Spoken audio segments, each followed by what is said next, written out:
पायामध्ये आणि हाताला असणारी अवस्था जर आम्ही पाहिली, काल झालेला आम्ही पाहतोय काश्मीरचा जो हल्ला झाला, 28 लोक मृत्युमुखी पडले.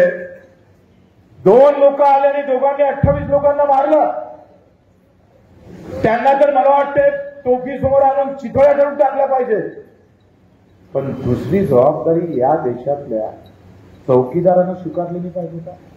खाऊन का असं म्हणणारा चौकीदार भ्रष्टाचारामध्ये अव्वल असणारा हा देश समोर जात आहे आणि इथं थांबला नाही तर 2 पाकळे इथं तरी चौकीदार मात्र बिहारमध्ये सभा घेतं. त्याचाही निषेध झाला पाहिजे. त्याचाही निषेध झाला पाहिजे. का बरं 2000 लोक होते, त्या पर्यटकावर हल्ला होऊ शकते ही माहिती असताना सुद्धा आम्ही एवढं दुर्लक्षित त्या ठिकाणी का केलं?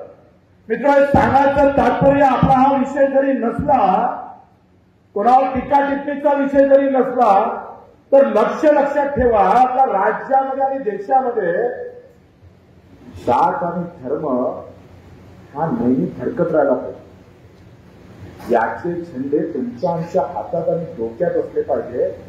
म्हणून काँग्रेस पासून तर भाजपापर्यंत सगळेच आयटी सेल यांचे रोज हे काम करतात.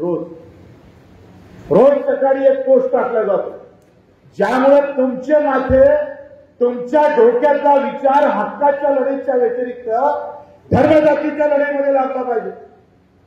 तुम्हाला व्यवस्थित त्याच्यातून काढण्याचा प्रयत्न केला जातो. मग इथल्या गरिबाच्या घराचा प्रश्न संपला पाहिजे, आमच्या डोक्यातून नसला पाहिजे. इथं शिक्षणाची अवस्था काय झाली ते आमच्या डोक्यात नसलं पाहिजे. इथं आरोग्यासाठी काय तळमळ करून मरतं. यवतमाळची एक 12 वर्षाची महिला ती हातची दुरुस्त होत नाही म्हणून नदीवर जातं आणि नदीत डुबून मरतं. ही अवस्था भारताच्या 75व्या वर्षात. 14 तारखेला खामगावात ज्याचं घर त्याच्या बाजूला असतं तिथे रक्तदान करून सगळ्यांनी ते आंदोलन पुन्हा पेटतं ठेवायचं आहे. 2 तारखेला पहिली सभा बारामती अजितदादा पवारच्या घरासमोर होणार आणि तिथं आम्ही सांगणार की तुम्हाला जातीभेद धर्मभेद परवडला पण अर्थभेद नाही परवडला. अर्थभेद म्हणजे समजलं नाही. आमदार आले 2.5 लाख रुपये महिना, गावातल्या तलाठ्याला 40,000 रुपये महिना, 40 ते 45,000 रुपये महिना आणि ज्याला 2 पायी नाही त्याला 1500 रुपये महिना. ही आहे अर्थभेद. ही अर्थभेद. तुरीची झाड केली ते आम्ही पाहतोय चौपटच्या भावाला जातं. आम्ही जे शर्ट घालतोय त्याचे क्विंटलाचे भाव काढले तर मित्र आम्ही सांगतोय 5 हजाराचा कापड आपण तयार केला आणि तो जर विकला बाजारात तर त्याला 25,000 रुपये क्विंटलचे भाव. हा अर्थभेद आहे. आणि जातीभेद आणि धर्मभेदावर लढणारी माणसं नाही आहे. आम्ही अर्थभेदावर लढणार आहोत. आणि म्हणून अजितदादाची दादागिरी किती आहे हे आम्ही खुद बारामतीत जाऊन सांगणार आहोत. त्याला तिथं जाऊन त्यांचे काम उभारणी करणार आहोत.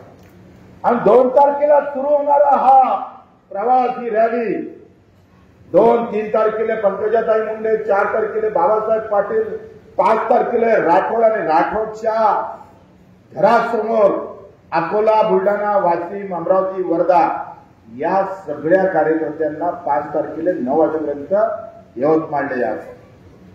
तुमची तयारी आहे याची? असं समजा लग्नच आहे आपल्या कोणातल्या. तुम्ही याले वाहन काय झाले मी अपंग दिव्यांग बांधवावर माझा विश्वास है.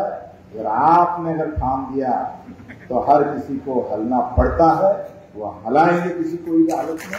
आणि तुम्ही एका विचार केला तर आम्ही पाहतोय 5 तारखेला 9 वाजेपर्यंत तुम्हाला यवतमाळला यायचं आहे.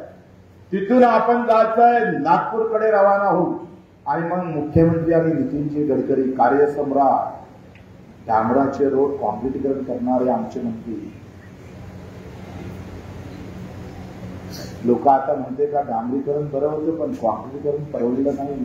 आणि अकोल्यात तर अशी अवस्था आहे किती ठिकाणी रोड फाटला पताच लागत नाही.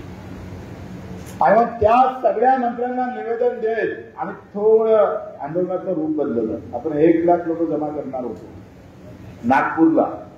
दुःख मित्रांनो हे आहे का आमच्या कापसाला भाव देतं म्हणून सुद्धा आम्हाला तो भेटत नाही.